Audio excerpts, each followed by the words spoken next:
I'm Dr. Thomas Kidd. I'm a senior fellow at the Institute for Studies of Religion. I also teach in the history department. For those of you who don't know, the Institute for Studies of Religion is an interdisciplinary institute at Baylor that seeks to foster high-quality research across the disciplines on religion. And of course, at Baylor we have many people who specialize in various areas of religion, the humanities, social sciences. And the Institute for Studies of Religion seeks to help to bring those people together and encourage them in their work, and especially to foster a kind of research on religion that has obvious public importance and significance, and the sorts of things that people in the general public, the media, will be reading about religion. And we host occasional symposia like this to focus on topics that are of obvious major importance publicly and also to the Baylor community. And I think you can see with the lecture topic that we have today that this is something of obvious historic interest to us here at Baylor.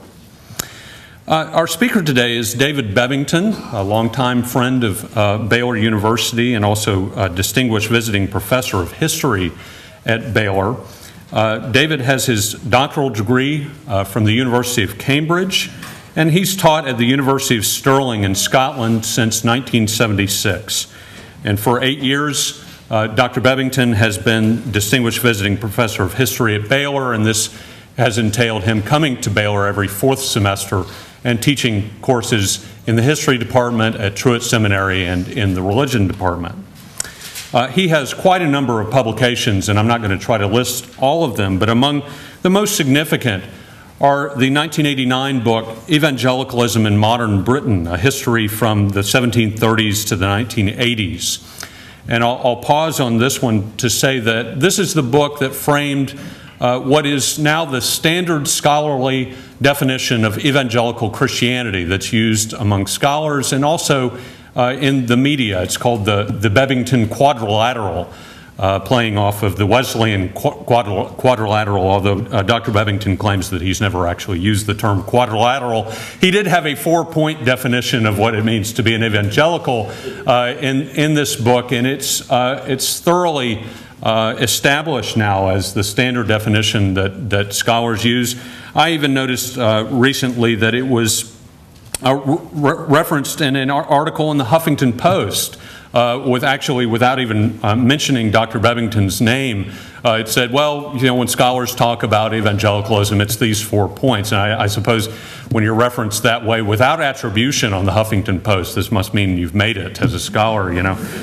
So that's how ensconced this is. And I think that shows how prominent Dr. Bebbington really is in the study of Anglo-American religion and evangelicalism in particular. Other books of his include The Mind of Gladstone, Religion, Homer, and Politics in 2004, The Dominance of Evangelicalism, The Age of Spurgeon and Moody, 2005, The Nonconformist Conscience, Chapel and Politics, 1870 to 1914, which originally came out in 1982 with a second edition in 2010. The book Baptists Through the Centuries, A History of a Global People, which came out in 2010. And his current research project is a comparative study of revivals across the English-speaking world in the 19th century. And this is a book that will be published by Oxford University Press in the spring. And today's lecture will share with us a part of that research. And this comparative study looks at revivals in England and Scotland, Australia, and America and other places. But today's lecture, of course, focuses on a particular revival in Texas in the 1840s that led, at least indirectly, to the founding of Baylor University in 1845. So Dr. Bebbington's lecture today is titled The Revival That Founded Baylor, Baptist Faith in Frontier, Texas. Let's welcome David Bebbington.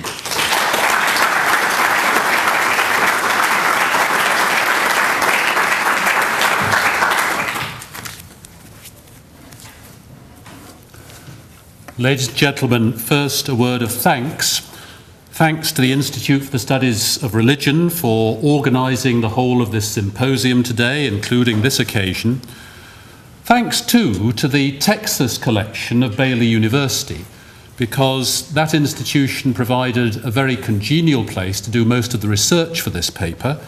The staff were very attentive to my needs, even in the week before closure at Christmas. And that is the acid test of any institution. Research was put before Christmas. Really good. My topic then is the revival that founded Baylor, Baptist faith in frontier Texas. Baylor was founded in 1845. Today I want to investigate its prehistory and significance by focusing on a revival that took place 4 years earlier in 1841. That was one of the events that helped to shape the future direction of Texas as a whole. Texas had declared its independence from Mexico in 1836. American settlers flocking into its territory from the east established their own state, not within the United States, but entirely separate. And as a separate republic, it lasted for 10 years. It was eventually decided that its future lay with the United States, and annexation came in 1846. But for a decade, Texas was a crucible of experiment. What was the republic's future to be?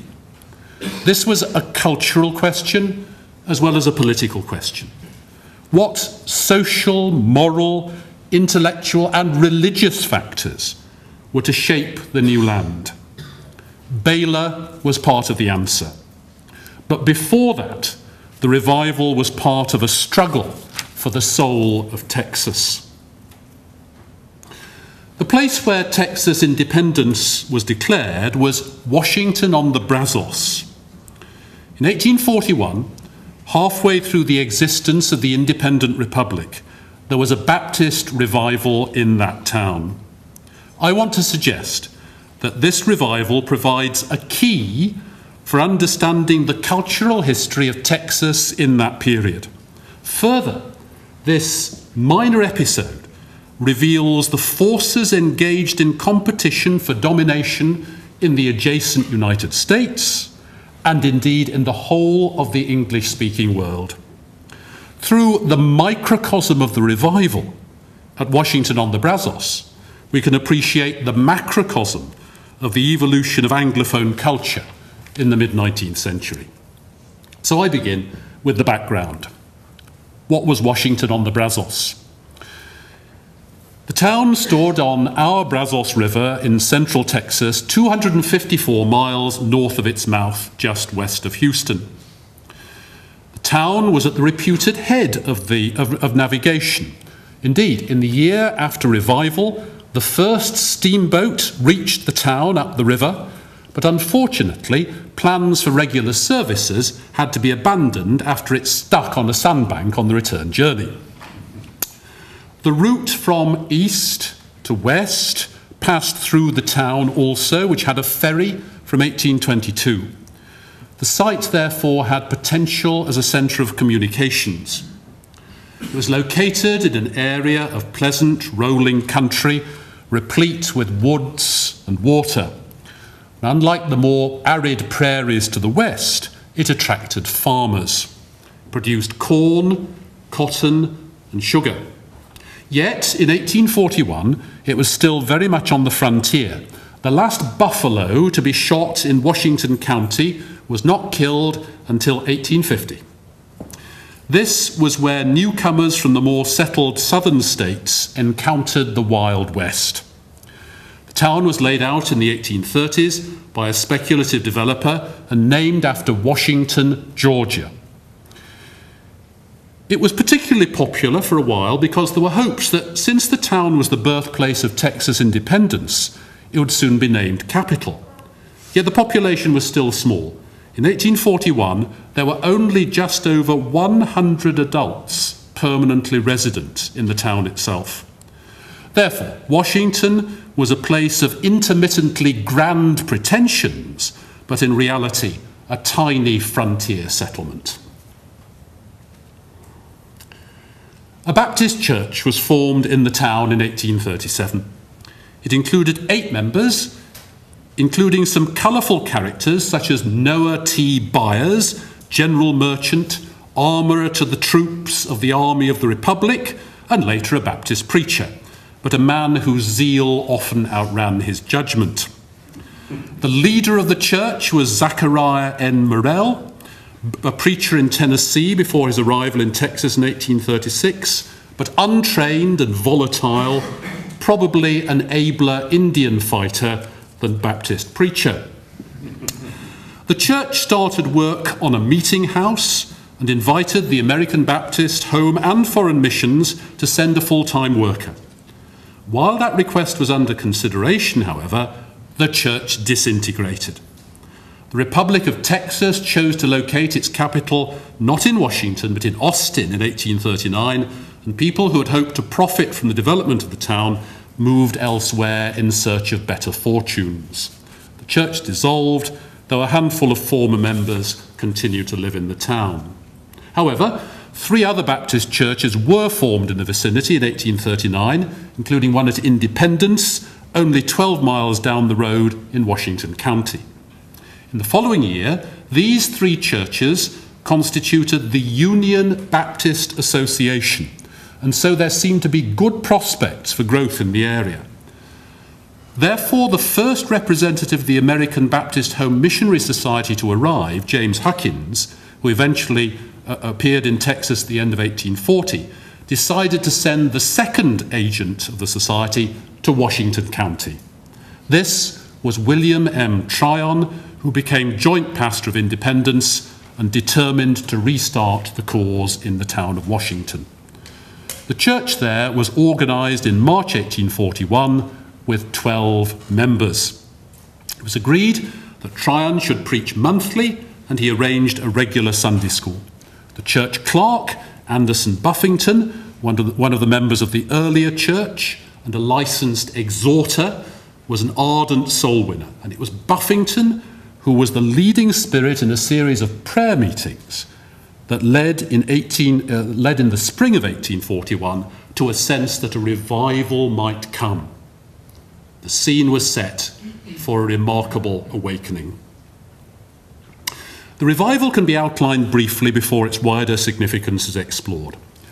On Saturday, the 24th of July, 1841, the monthly meeting of the church was held. Tryon, the minister, brought with him a man of some eminence who was introduced as a visitor to the church, Robert Emmett Bledsoe Baylor, former member of the Houses of Representatives of Kentucky, Alabama, and the United States. Now a Texas judge, Baylor travelled round the state and preached as ordained Baptist minister whenever not administering justice. Judge Baylor was unfortunately known on occasion, when preaching, to get a bit confused and to address his congregation as members of the jury.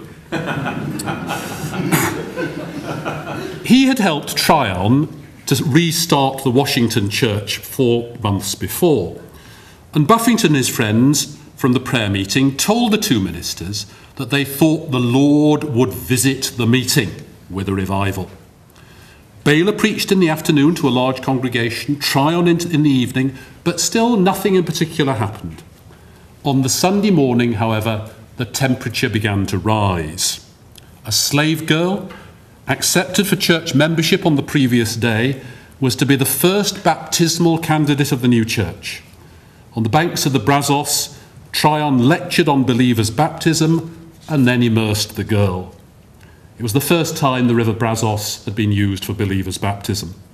And the public drama of baptism seems to have stirred the town. When Tryon preached in the afternoon, hearts were moved. In the evening, there was an even greater concern for the souls of those who were there. Tryon had to depart early to care for an ailing wife, and so Baylor led the evening prayer meeting, and 2 people actually professed conversion on that occasion. Seeing his hopes for an awakening being realised, Buffington rode off in haste the following morning to bring back Tryon. So on the Monday afternoon, Tryon preached to a crowded congregation, and a popular young physician, Thomas J. Hard, expressed a personal faith.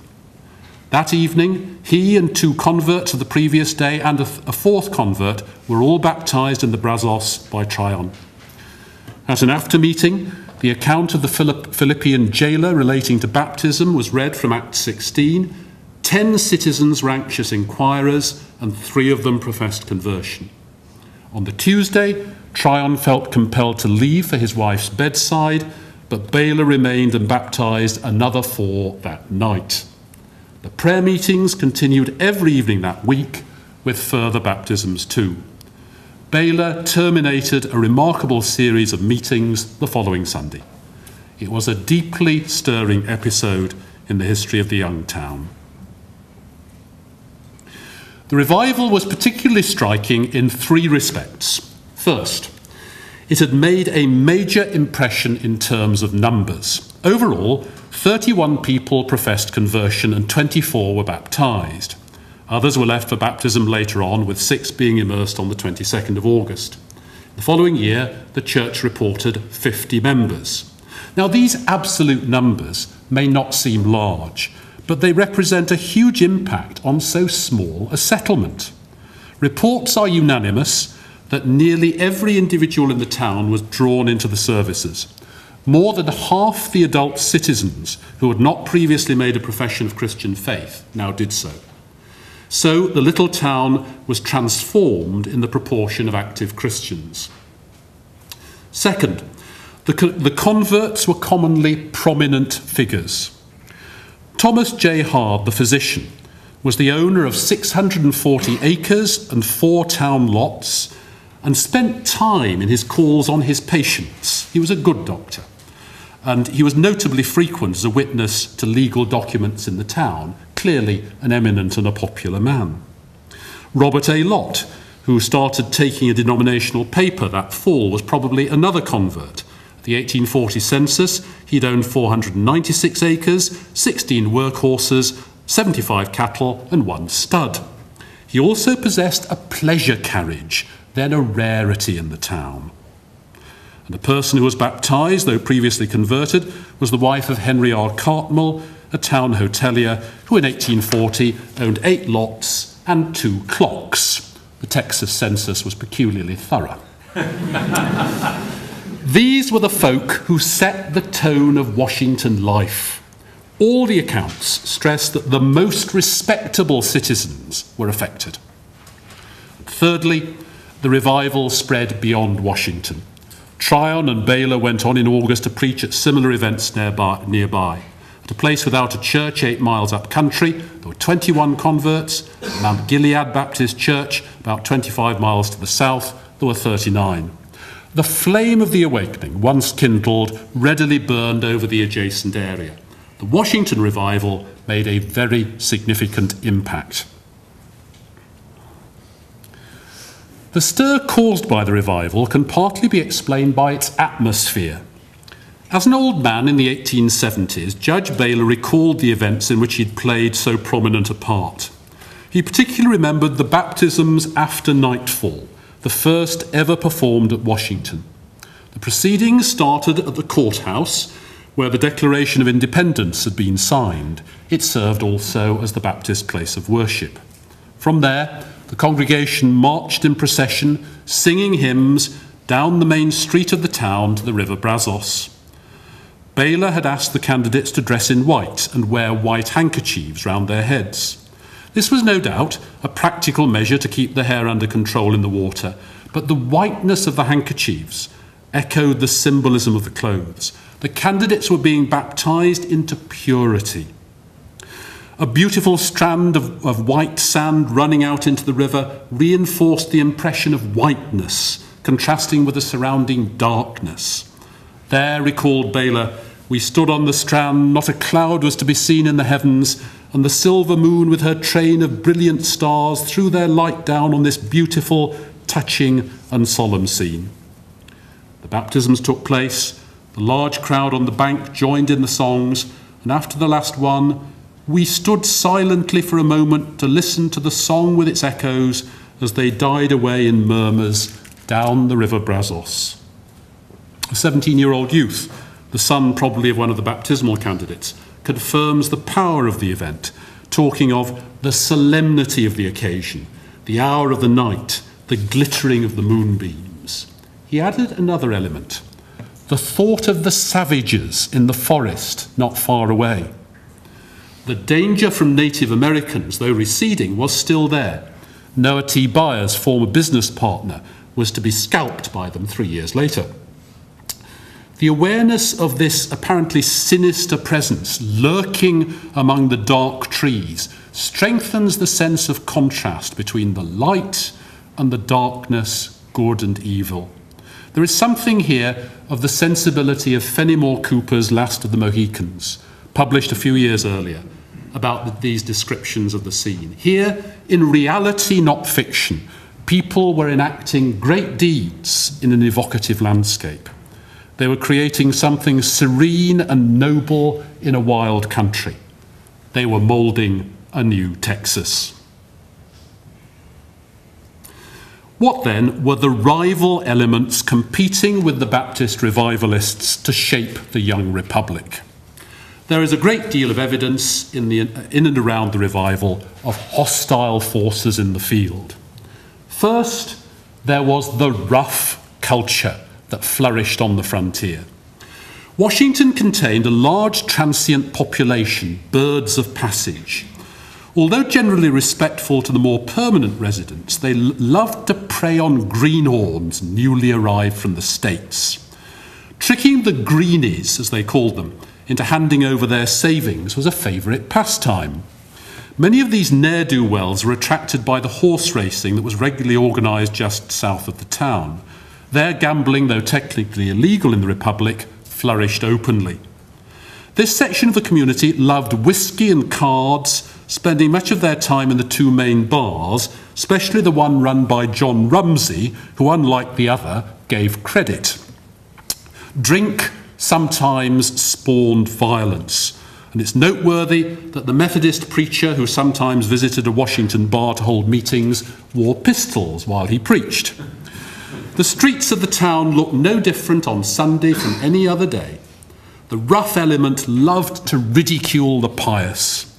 Knowing of the Methodist preacher's favourite hymn, that it was "Blow Ye the Trumpet," one of the ne'er-do-wells disturbed the service by blowing a steer horn outside the window. Pseudo-prayer meetings were held in a bar. They would sing imitation hymns, pass round bread and wine, and even copy the inflections of the Lord's Prayer on a violin. Z.N. Morrell claimed that this type of mockery ended in the 1830s, but memories of it were fresh when Tryon arrived in the town.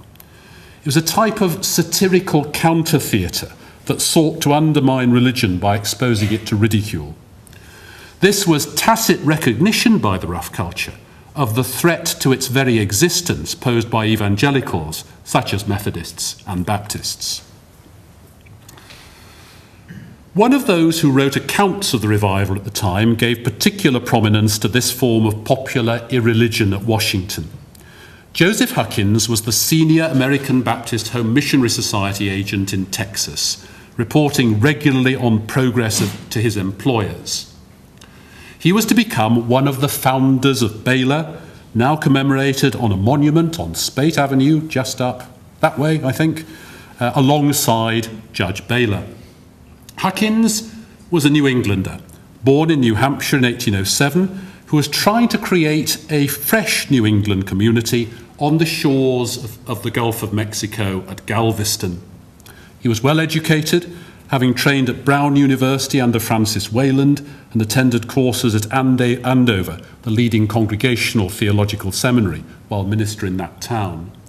He'd served 3 New England churches altogether before enrolling in the American Baptist Home Missionary Society and being dispatched to explore the possibilities of a mission to Texas in 1839. After 20 years in Galveston, Huckins was to move to the prestigious pulpit of Wentworth Street Baptist Church in Charleston, South Carolina. To Texas observers, Huckins seemed too much the intellectual, always reading his sermons, engaging in argument in the pulpit, and weak in his gestures. It was his mission, this fastidious man supposed, to bring greater refinement to the unpolished republic. On meeting Judge Baylor for the first time, for example, the judge looked him over and immediately ordered a new suit of clothes for him from a Houston merchant. He wasn't well enough dressed. From the flourishing port of Galveston, Huckins wrote disdainfully of the area around Washington as the interior. His aim, as he put it, was to give system and order to the excitable and impulsive material which preponderates in this country. Huckins did not disapprove of revival as too expressive a form of religion, though. On the contrary, he warmly approved it. But he saw it as having a particular role. It was to civilize the natives. Hence, Huckins' accounts of the events at Washington place great emphasis on the moral transformation of the town. He depicted the place before the revival in the darkest hues. This town, I suppose, he wrote to a minister in New York, has exceeded any town in the Republic for its wickedness. Gambling, drunkenness, murder, and every species of vice reigned. But the revival, he went on to insist, had effected great change. Some of the most desperate men in the country, he wrote, were there prostrate before God, pleading for pardon. Where mock prayer meetings used to be held, real prayer meetings now took place. There had been, as he put it, an entire moral revolution. Now, his motive in this type of description is transparent. He's trying to show the supporters of the Texas mission in New York and New England that their efforts are worthwhile. Thus, he wrote to the ABHM secretary about what he calls your missionary labours in Washington. The money contributed back east, where Huckins had toured on behalf of Texas, was bearing fruit.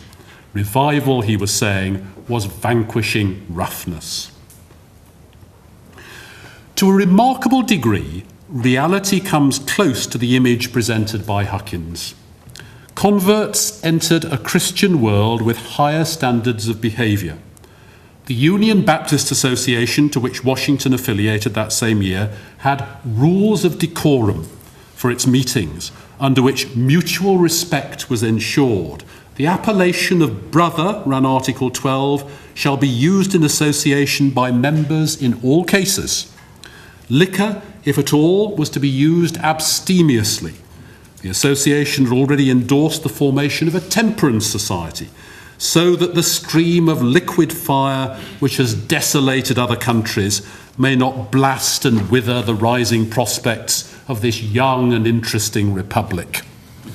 Tryon, 3 years later, was to urge the churches of the association, in similar words, to discountenance those broils and feuds which set the law and government at defiance and are the blast and mildew of our country. Instead, church members were to disseminate the examples of forbearance. His own church at Washington led the way. It is true that not all converts remained faithful. 5 years after the revival, the church membership was down from 50 to 36. Yet it was remembered that after the revival, Washington was never as wild as it has been before. The revival of 1841 marked an epoch in the life of the town. The rough culture was disciplined. A second hostile force threatening the new Texas, alongside the rough culture, however, was not a symptom of social laxity, but a feature of intellectual life. What was called infidelity, or often by its advocates, free thought, was widespread at the time. That did not usually mean outright atheism. More commonly, it meant deism, the acknowledgement that there was a God who had created the world, but allied to the supposition that he took no further interest in it. Deists denied the doctrines of providence, the conviction that the Almighty cares for the world, and of revelation, the belief that God makes known his will and purposes supremely through the Bible. Deism was a typical belief of the secular Enlightenment of the 18th century, professed, for example, by Voltaire, and it had been embraced in some form by many of the founding fathers of the United States, including Thomas Jefferson. Usually containing a strain of anti-clericalism, deism seemed to many a natural accompaniment of republicanism, a repudiation of autocratic rule in the universe, as in the state. several deists lived in Washington-on-the-Brazos. And it was one of the achievements of the Washington revival to bring some of them to full-blooded Christian allegiance. Among the converts, it was said, were several leaders in infidelity. 3 of them spoke during the revival. They publicly warned sinners of the great danger of their fighting against the King of Kings. Unbelievers, the converts urged, should cease their rebellion and accept the King's terms of mercy. Freethought was a live intellectual alternative to Christian faith in early Texas. The most striking instance of a freethinker converted at Washington in 1841 was William H. Ewing. Possessing an extensive acreage as a reward for military service in the Texas Revolution, Ewing was living at Washington by 1837 and acted as a local judge. Deafness, however, forced him to give up the practice of the law, and instead he turned to teaching in the town, which for some reason was thought appropriate for somebody suffering from deafness. Like many small-town teachers, Ewing was something of an autodidact intellectual. He read widely and took a special interest in deism, devouring every book he could find on the subject for 20 years and accepting its leading principles. Hearing of the plan of the Baptists to hold a public immersion on the Brazos on the first Sunday of the revival, he attended in pugnacious mood. He seems to have been specially incensed that the baptismal candidate was a black slave. Perhaps Ewing thought her insufficiently educated to make any commitment to Christian belief. Standing on the banks of the Brazos, Ewing denounced the whole event. Immediately afterwards, however, he seems to have had a sense of remorse for what he'd done. He started to consider whether perhaps those involved in the baptism were in the right after all. He no doubt attended the second baptismal ceremony on the Monday evening because, as he put it, the baptizing at night was a sight which called forth holier and more sublime feelings than I ever expect to experience again. By Tuesday, he joined in the revival service as a seeker of mercy himself and embraced a personal faith in Christ. Ewing described the awakening for the press in rapt terms. He'd heard of no greater revival, he confessed, save the days of Pentecost. There was still a trace of deistic language in his account of what happened. He wrote of happy beings offering praise to him who is worthy of all adoration. But there was no doubt of his sincerity. At the meeting of the Baptist Association in October, he several times testified to what God had done for him. In the following February, he was licensed as an exhorter and preached at Washington.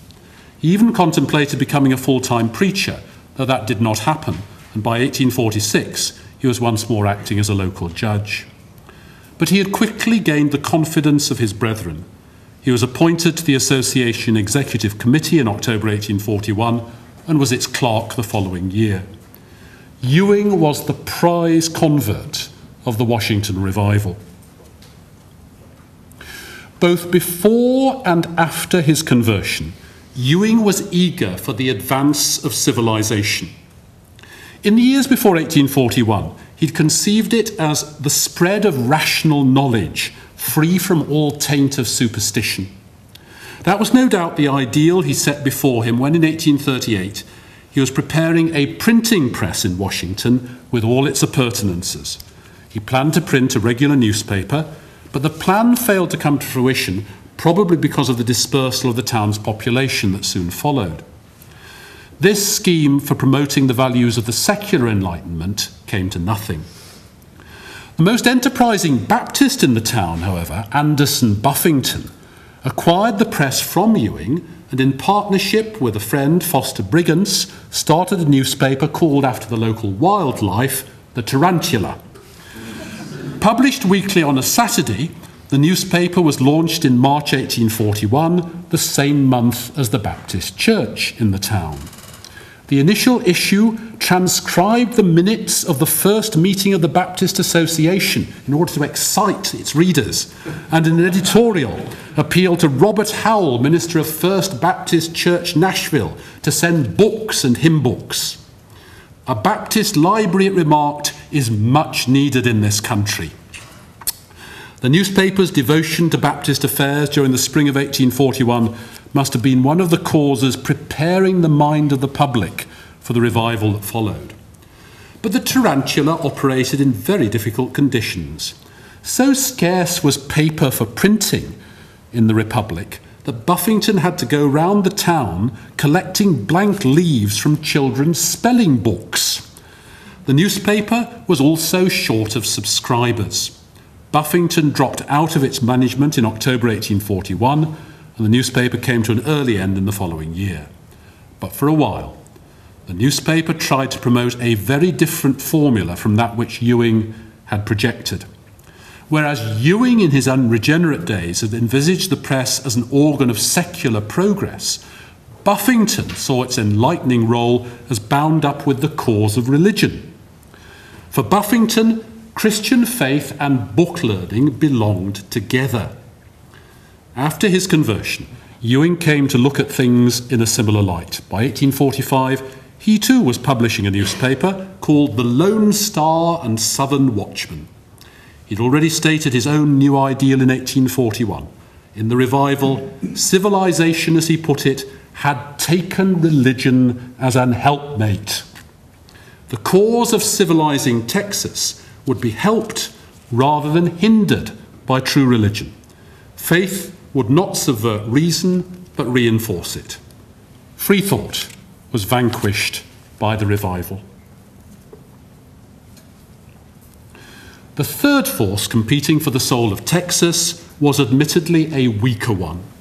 It was, however, potentially serious for the energetic Baptists such as Huckins and Tryon, for it was an internal grouping in the denomination that threatened to divide and neutralize its efforts. It consisted of the so-called anti-missionary Baptists, often later called primitive Baptists. The anti-missionaries were high Calvinists who emphasized divine sovereignty. They did not object to the standard preaching of the gospel because that was a God-ordained instrument of his purposes. But they did object to newfangled agencies such as the American Baptist Home Mission. The anti-missionaries were concerned for their pockets too. It was serious that such bodies were constantly demanding money from church members for new missionary enterprises. But the fundamental anti-missionary case was not economic. It was that there was no scripture warrant for such organisations. The societies purported to do what the Almighty would achieve by his own agency, the gathering of the elect. The anti-missionaries therefore resisted any support for societies, whether for mission or for education. There was more than a hint of anti-intellectualism about their objections. Modern learning, they held, was a snare that could divert the believer from the simple message of the Bible. In the vicinity of Washington, there were several anti-missionary preachers. One was Abner Smith, founder of Providence Church in 1834. In 1840, Abner Smith refused to join the newly founded Union Baptist Association. He assigned the ground for not joining is that he is not a United Baptist, but claims to be a regular disunited Baptist. Such men believed, with some reason, that they represented the traditional Baptist convictions of their forefathers. The anti-missionary Baptists were uncompromising defenders of the ancient ways. Baptists such as Huckins and Tryon, the so-called missionary Baptists, by contrast, welcomed modern thought. They broadly upheld the principles of the New England theology that emerged among the successors of Jonathan Edwards in Congregationalism, softening the sharp edges of traditional Calvinism. The Baptist who best represented their point of view was Andrew Fuller, the English minister who was the first secretary of the Baptist Missionary Society. To Judge Baylor, for example, Fuller was good and great. Fullerism was still Calvinistic in upholding the sovereignty of God in electing to salvation, but it held that if sinners ultimately perished, it was their own fault. Fullerites rejected the doctrine of double predestination, the belief that God was himself responsible for consigning the unsaved to perdition. Therefore, they're usually called moderate Calvinists. They were equally moderate in accepting the pragmatic temper of the times. Techniques not set out in the Bible could be employed in achieving the great aim of spreading the gospel. Thus, there could be societies for missions and for education. These were the means that the Almighty used to exercise his sovereignty. The moderate spirit, the pragmatic temper, were alike signs that these Baptists had come to terms with the Enlightenment. They were prepared to modify their principles in the light of contemporary knowledge. Unlike the advocates of the secular Enlightenment, they were not abandoning the Bible, but they were presenting the teachings of Scripture in a form more palatable to an enlightened age. From the start, the Union Baptist Association adopted Fullerite principles. Article 6 contended that when sinners were not saved, it was because of their voluntary rejection of the gospel. 4 years later, the association adopted the New Hampshire Confession of Faith of 1833, a widely used statement of the same moderate Calvinistic standpoint. So Washington and the churches with which it identified was of the more modern persuasion. They were missionary Baptists identified with the moderate Enlightenment. One advocate of their views was James L. Farquhar, a man concerned to ensure that the missionary Baptists triumphed over their anti-missionary contemporaries. Farquhar was the sole deacon of the Washington Church at the time of the revival. He was 34 years old, originally from North Carolina and then of Mississippi. In 1840, he decided to seek his fortunes in Texas, settling 4 miles from Washington on the road to independence. He owned 320 acres, and his wife, Huldah, was owner in her own right of 15 slaves brought with her from Mississippi. In the first year, Farquhar planted about 20 acres of cotton, which turned out to be of a high quality. A visitor reported that he considers the cotton land superior to any in Mississippi or Florida, and equal probably to any in the world. Farquhar was, in fact, an enthusiastic patriot for his adopted land. He wrote with pride of our country and the infant republic by contrast with the United States. He claimed to know nowhere where as good attention was paid to sermons as in Texas. So Farquhar was eager that the new nation should adopt the right outlook. That outlook was of the Fullerite paradigm. Accordingly, in his report of the revival, Farquhar stresses some of the themes of missionary Baptist thinking. Centrally, he contended that the Almighty was a God of means. The Lord certainly possessed all power in heaven and earth, as the anti-missionaries insisted, but that did not mean that believers were to leave the spread of the gospel to divine providence. On the contrary, unless means were used, very little good would be done. One means was able preachers. Farquhar wrote of Tryon as someone sent by the Lord, an instrument in his own hands. Another means was prayer. Farquhar wrote of Tryon as someone sent by the Lord. Another means was prayer. Farquhar drew attention to the prayer meetings, seeking an outpouring of the Holy Spirit that preceded the revival. Through prayer, Farquhar believed the gospel would spread throughout the globe. Like Jonathan Edwards, he looked for the salvation of all the earth. He was a post-millennial optimist, expecting the universal triumph of the Redeemer. The revival at Washington was evidence that God was fulfilling his promises and blessing the use of means. Farquhar was recognized by his contemporaries as being well-versed in theology. The association put him on its committee over the Articles of Faith in 1842, so that he was one of those responsible for the formal adoption of the New Hampshire Confession. These principles, he believed, would confute the anti-missionaries. May the Lord convince them, he wrote in his report of the revival, of their error in opposing the spread of the gospel. He was deploying the awakening as a vindication of missionary Baptist convictions. Those convictions had to be articulated by a well-educated ministry. It was the missionary Baptists, therefore, who were responsible for the institution that became Baylor. Farquhar had been dismissed at the time of the foundation of the Washington Church. Been dismayed at the time of the foundation of the Washington Church. So dismayed that Tryon, the popular qualified minister, could preach there only on one Sunday a month. These he regarded as unfavourable circumstances, which made the revival that ensued the more remarkable. So Farquhar was one of those who saw the supply of trained ministers as an urgent requirement. He fully backed the creation of a Texas Home Missionary Society at the association meeting following the revival, becoming its vice president. It was to support preaching in the destitute parts of this republic. The society immediately appointed Anderson Buffington, its paid missionary, ordaining him and dispatching him into the adjacent county.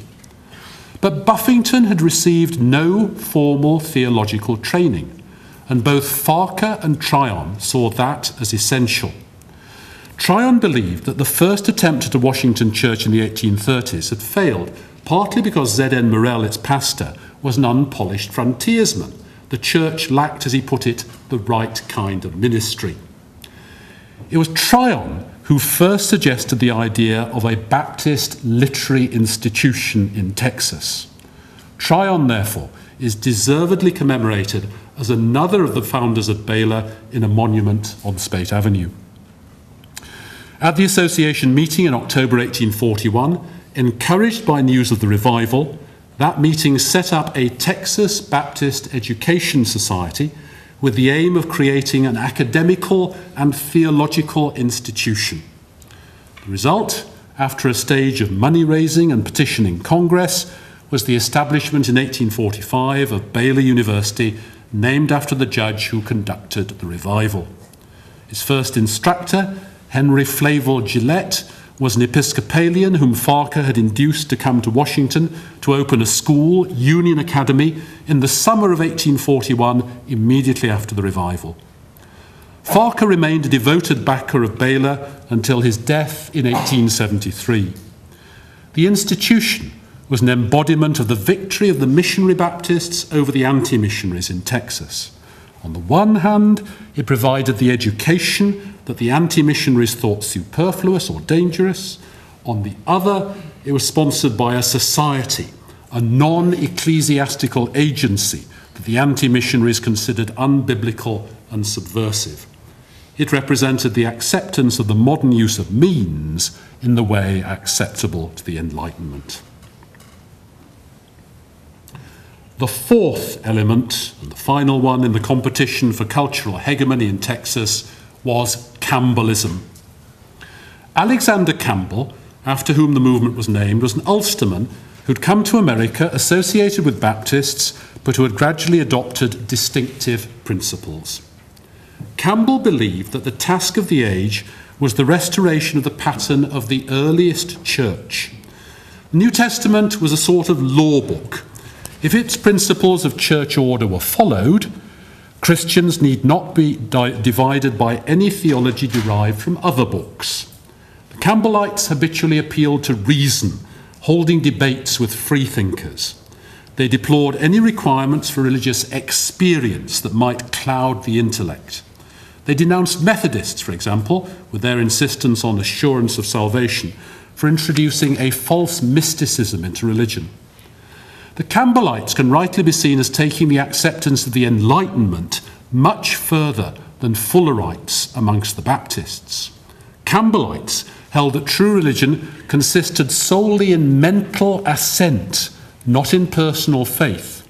Thus, they would baptize anyone willing to profess that Christ is the Son of God without any exploration of whether or not the person had passed through a conversion experience.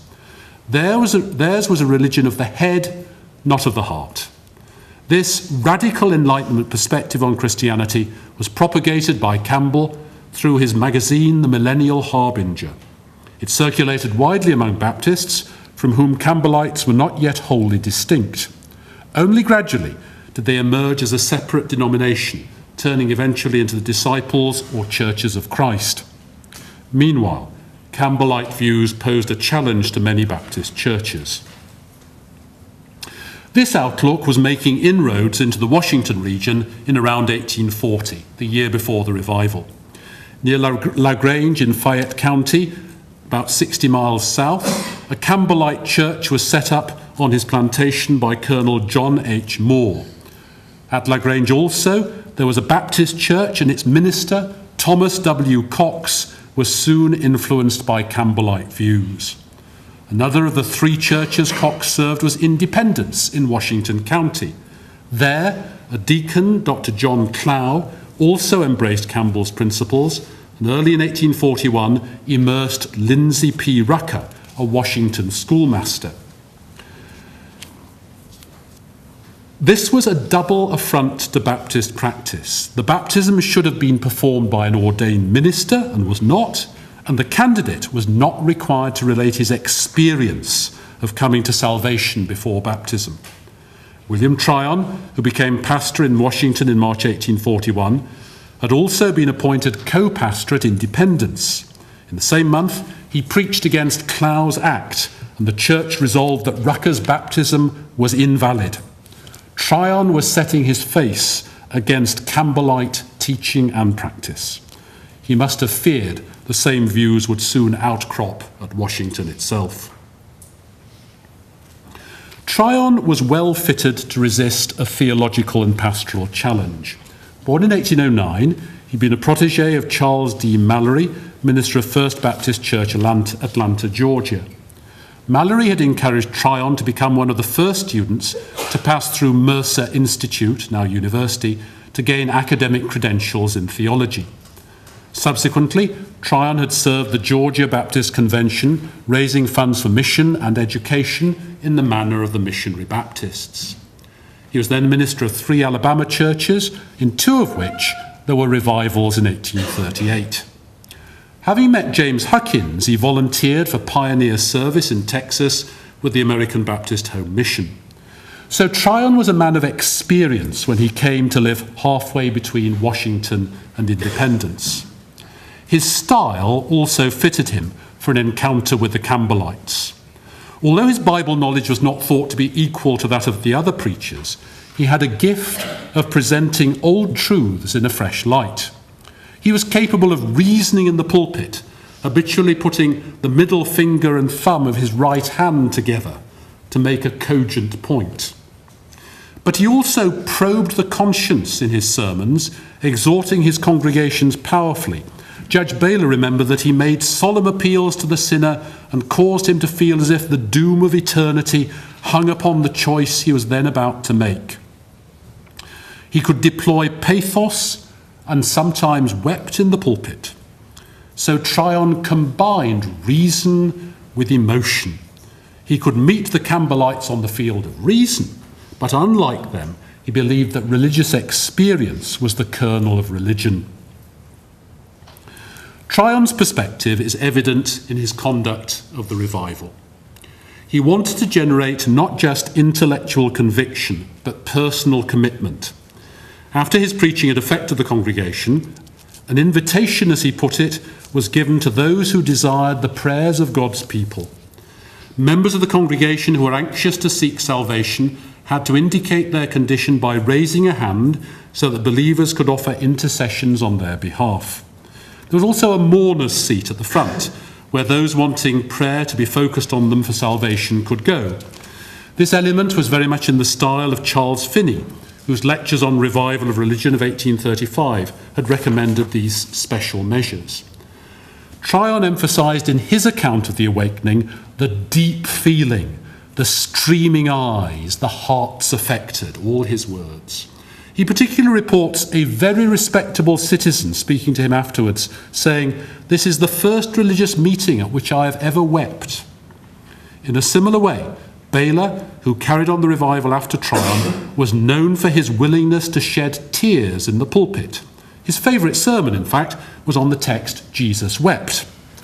Those responsible for the Washington revival, therefore, were not afraid of emotion. Their conception of religion was that it was a matter of the heart as well as the head. The struggle with the Campbellites in the locality came to a climax in the immediate aftermath of the revival. The association meeting in October 1841 was held under the auspices of the Lagrange Church. Its minister, Thomas W. Cox, now a Campbellite, used the opportunity to invite people to become candidates for baptism. They were merely asked 3 questions about their intellectual opinions and nothing about their religious experience. Huckins protested, but Cox responded that this was an affair of the church alone. The church was about to go Campbellite. But as it happens, at the crucial moment, news arrived that Cox, this Campbellite trying to lead his church in this direction, had been involved in shady business dealings back in Alabama. The church promptly excluded him, and it was saved for the missionary Baptists. Washington had no similar experience of actual conflict, partly because 2 leaders, Buffington and Henry R. Cartmel, had been at Nashville, Tennessee, when a battle was fought in the First Baptist Church there against similar Campbellite entryism. They knew what to resist. But it was also partly because of the revival that Campbellism did not penetrate Washington. When religious emotion was so obviously manifest, it was hard not to see personal experience as a necessary qualification for baptism. The revival therefore played its part in resisting the challenge of the Campbellites. And after the revival, future generations of preachers had to be trained in correct views, to recognise that true religion was heart religion. And that too was part of why Tryon proposed the creation of a college just like Mercer, where he'd been given his academic preparation for ministry. And that new institution, which became Baylor, was designed in part to combat Campbellite views. Like the revival, Baylor was to resist the radical Enlightenment in its religious guise. And so, the awakening at Washington-on-the-Brazos in 1841 was no marginal episode. Rather, it was near the heart of the cultural strife over the future destiny of Texas. Because the Republic was marked by frontier conditions, the rough culture loomed large. Most weighty citizens, however, believed that the young country must be civilized. The central question was how far there should be an influx of Enlightenment influences pervading the English-speaking world at the time. According to the freethinkers, the solution was the secular Enlightenment, with its exclusion of revealed religion. But Christian people were not content with that solution.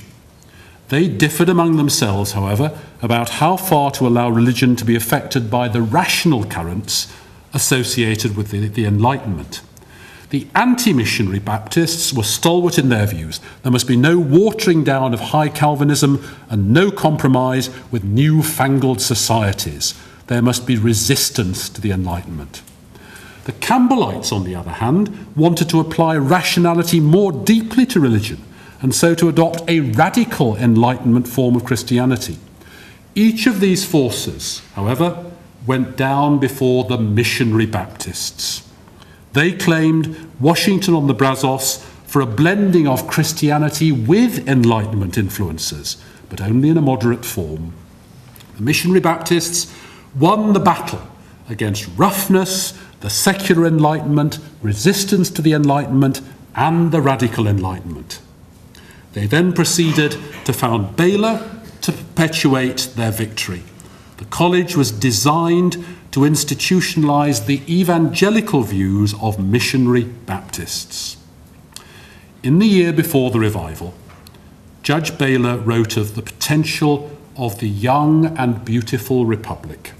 If we, he went on, as instruments in the hands of Providence, shall be enabled to give the moral and intellectual elements of society here a happy direction, whilst this country is still in its infancy, unborn millions will rise up and call us blessed. The awakening gave Judge Baylor, Tryon, Huckins and their colleagues the opportunity to do exactly that. The Washington Revival of 1841 was a pivotal missionary Baptist victory in the struggle for the soul of Texas. Baylor University was founded to help make their triumph permanent. Thank you very much.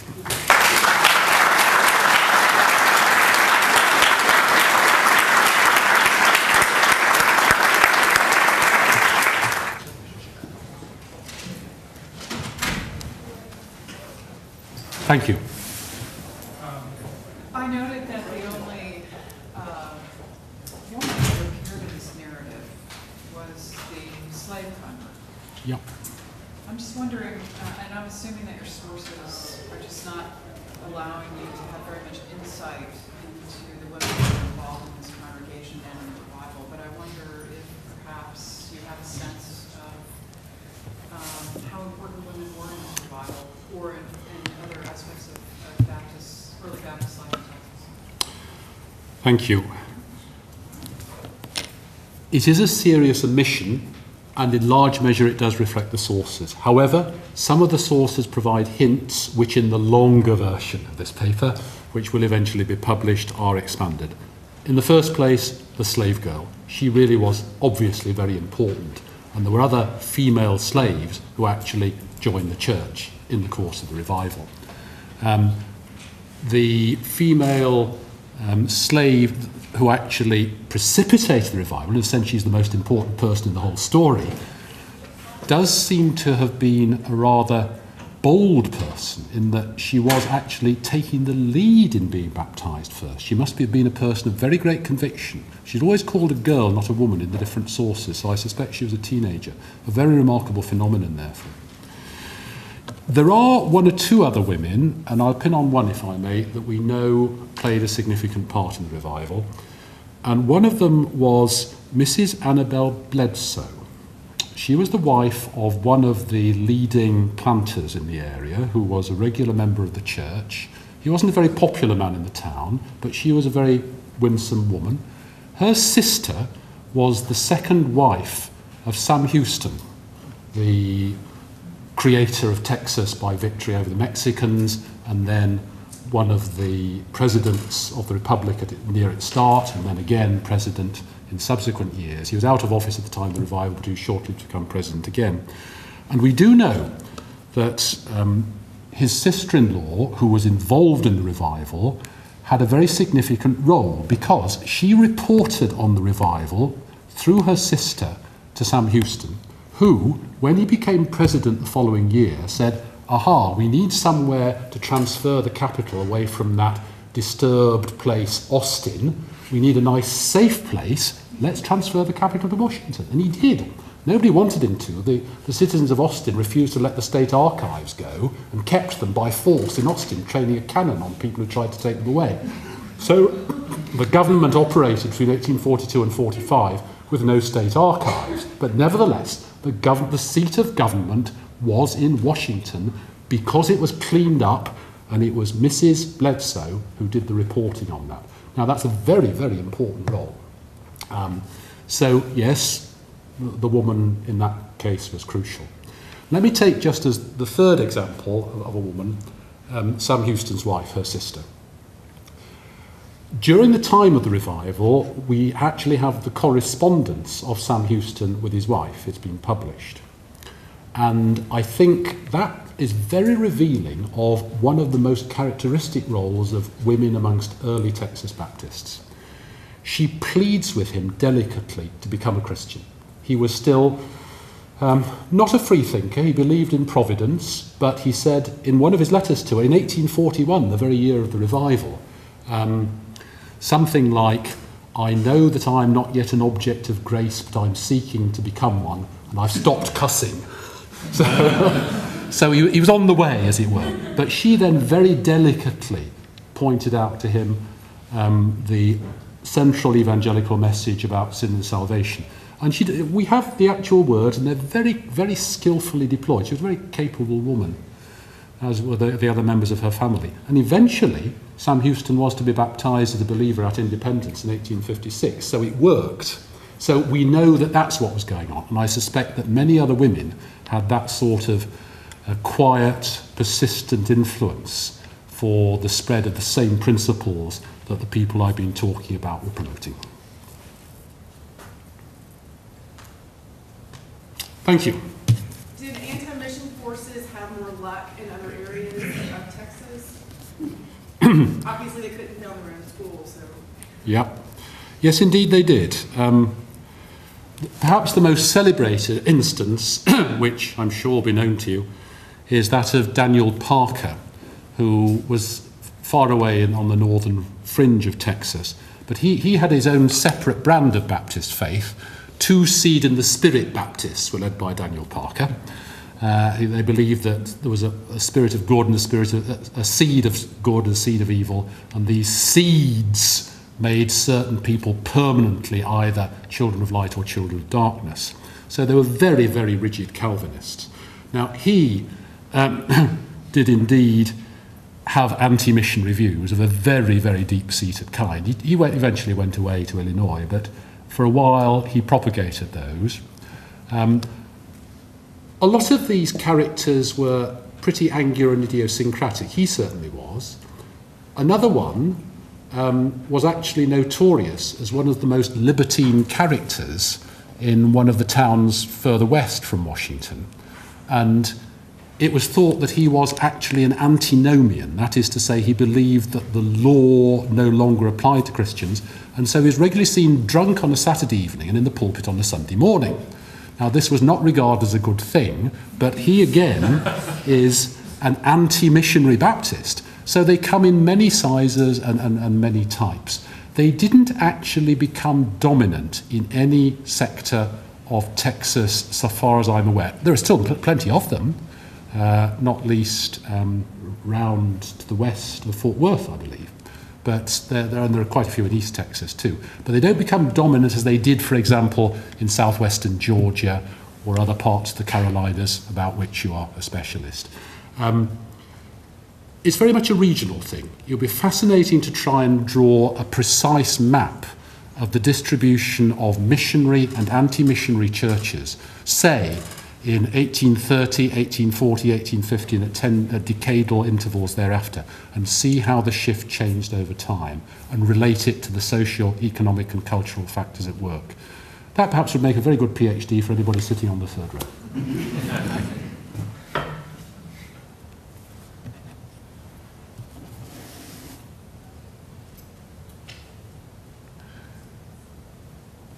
Thank you. Were leaders of the Church of Washington aware of other revivals that were taking place throughout the country? Absolutely.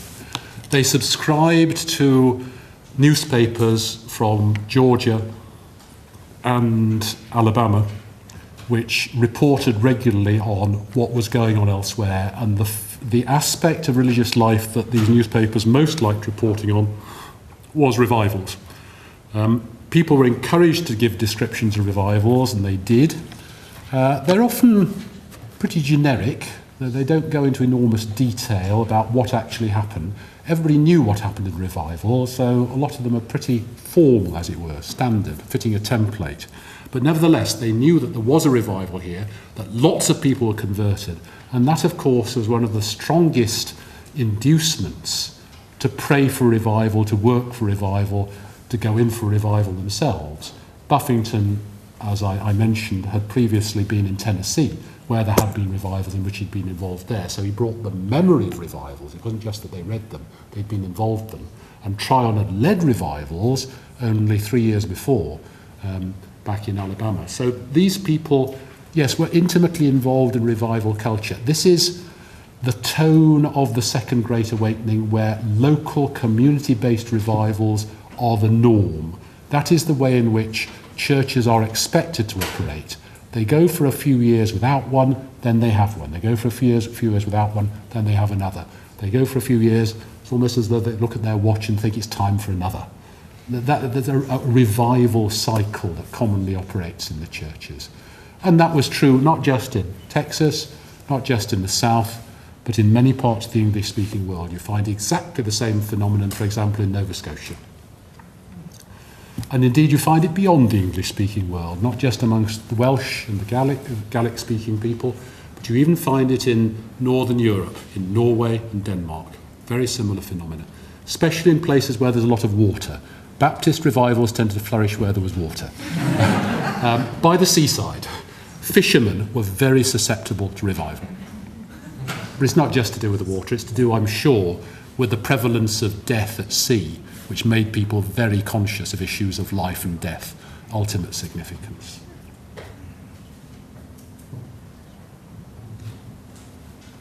Thank you.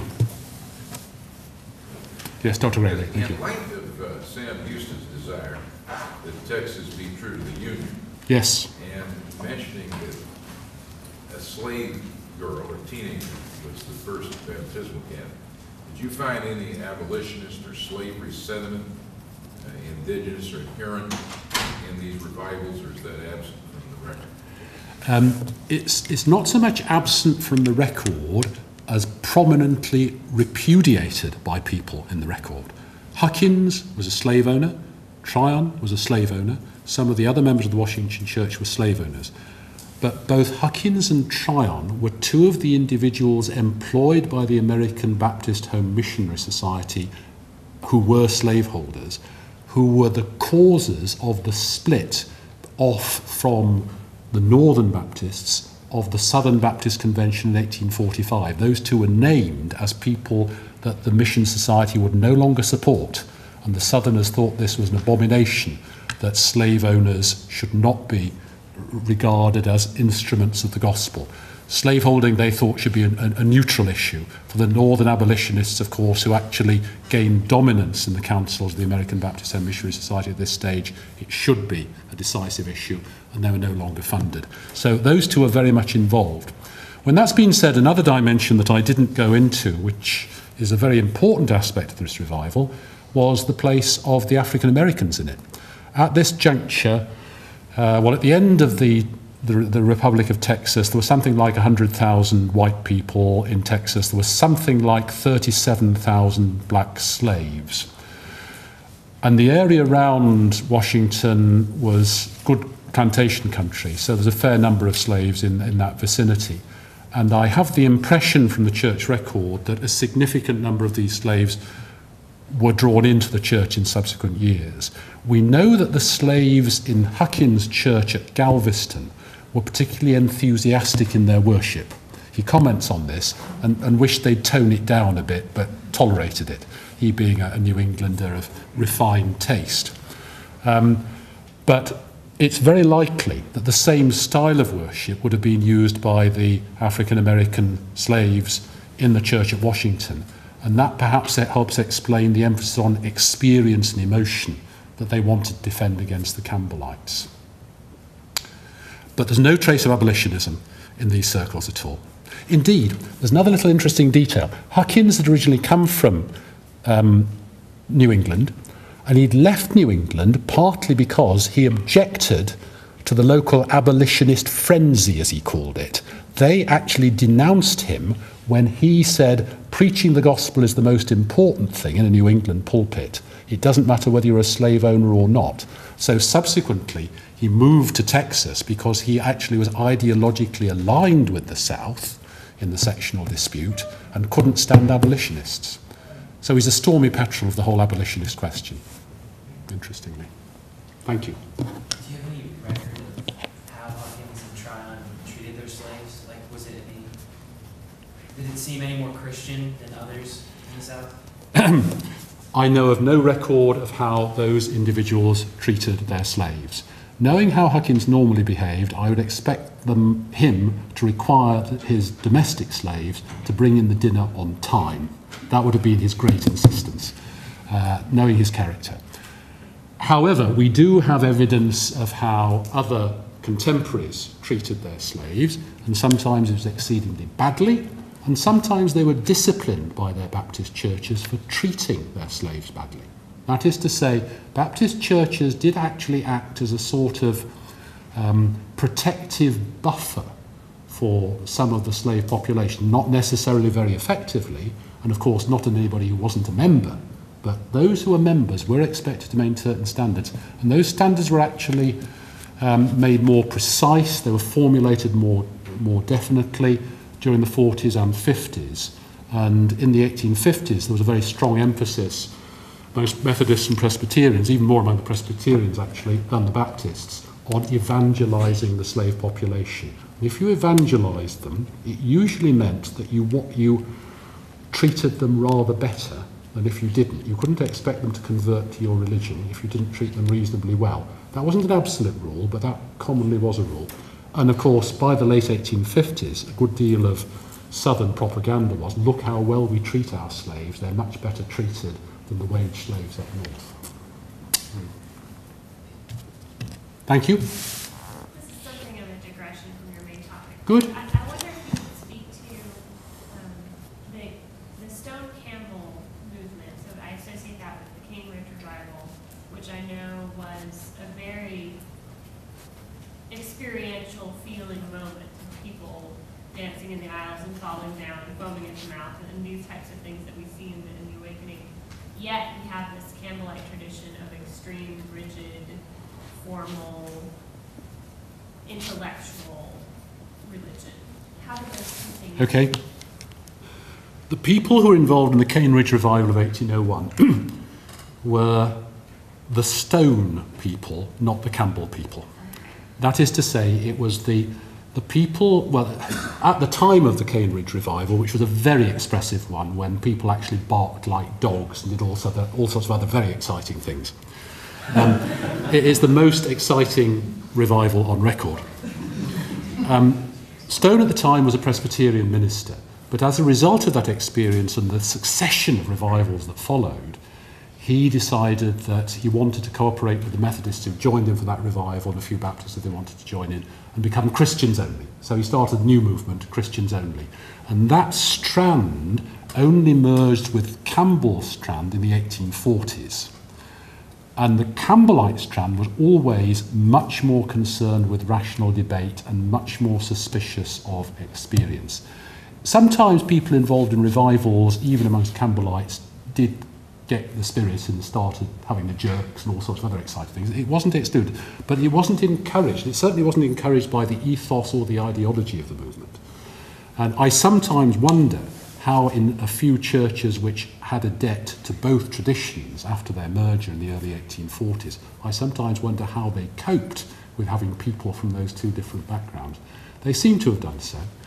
It's possible that the emphasis on Christian unity in the Stone tradition moved more towards the disciples of Christ dimension of the tradition in subsequent years, and the Campbellite tradition moved more towards the churches of Christ tradition in later years, as the disciples became more ecumenical and the churches of Christ became not ecumenical by and large, with a few exceptions. So the subsequent split in the movement may in part reflect that earlier binary nature of the movement.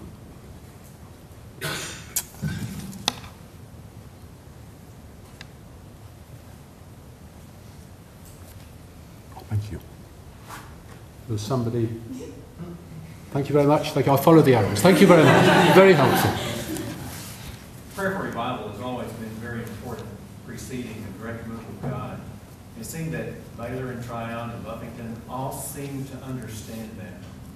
Do you know how they came to have that understanding of the importance of prayer for revival? And do you know anything about the content of those evening prayer meetings they held? It was universally accepted that prayer for revival was a good thing at this time, and that churches that wanted revival should pray for it. And you're absolutely right, there is an almost constant conjunction between powerful revivals and specific prayer for revival in the place beforehand. It's not absolutely constant, because sometimes prayer for revival is being offered elsewhere, but it's almost in that church. But it's almost impossible to find instances of revival without prayer beforehand. This is not just a theological point, it is a historical point, in that empirically that can be established. Indeed, a historian who has looked at revival in America and in Wales in some detail has shown that there is no single factor of any kind that precedes revivals consistently, like, for example, economic distress, or being on the frontier, or any of the socio-economic factors that various historians suggested. None of those is a constant precursor of revival. Prayer and expectation of a revival is. They are always there. In terms of the revival that I've spoken of, we don't know anything that was said at the prayer meetings.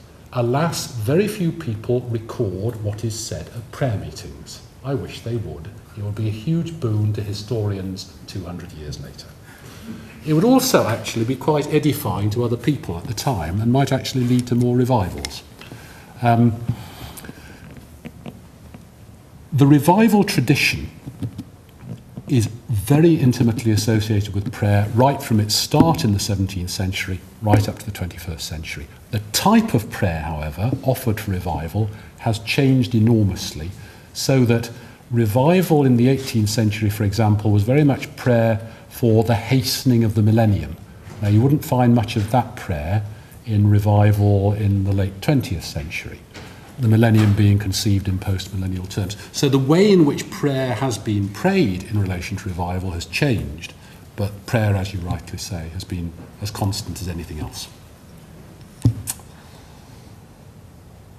Thank you. Regarding the 9 baptisms you talked about, do you feel that they were like a pivotal part of the revival because it's like after the workday more people can participate? In revivals, people commonly stopped work. They decided that there were some things more important than work. And in a place where there are only 100 people, that was very practical. So I suspect that they not only could, well, I know that they did stop work in some afternoons, because there were afternoon meetings as well as the baptisms in the evening. However, you're absolutely right that they're pivotal. Those baptisms at night actually were thrilling. They were very, very exciting. It's what people in their memoirs 60 years later remembered as having been crucial in their childhood. More than one, 2 people I know of whom that's true. And they look back on it as a spectacle that actually made vivid and visible something about the value of Christian commitment. I think in a culture which is overwhelmed by Baptist principles, in a state where there are supposed to be, 8 million Baptists at the moment, something like that, one tends to forget that baptism was once non-existent as believers' baptism. Oh yes, children were christened, but that's not like getting wet in public, totally. The rite of baptism of somebody of mature years by immersion was novel, very striking and very powerful because it was visual. And that visual power is evidenced again and again in many parts of the English-speaking world as having made a huge impact in church growth. So I'm sure you're right to use the word pivotal. It helped, of course, there were all those beautiful features of the white to contrast with the dark. And in a sense, those are the incidentals. But that's part of the benefit of living on the banks of the Brazos, in which we share.